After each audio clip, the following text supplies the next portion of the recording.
one of the NYPD's top cops and his mentor, and the place that helped mold them into future community leaders. News 12, The Bronx reporter Carmen Grant has this story from Longwood.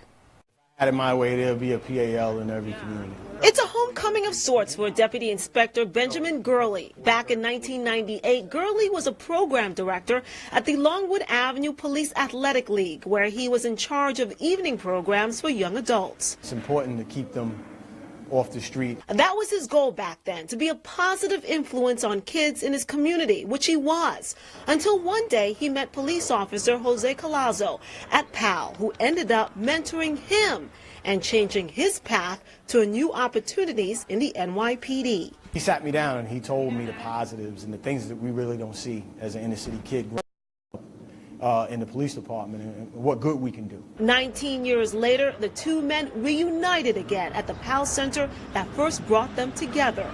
This time standing before Collazo, a commanding officer of the 43rd Precinct. I'm so proud of him. I had no clue until recently the impact I had on him. I went and I took the test based on that conversation that we had, and I ended up 19 years later, sitting here as the commanding officer of the 43rd Precinct. Collazo, now retired, says his son is also in law enforcement as a detective with the city's housing department. They decided to go down that road instead of another road.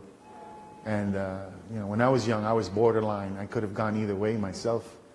And I chose this road, and I don't regret it. And I feel like a blessed man today. Both men making a difference in their community in their own way. In Longwood, Carmen Grant, News 12.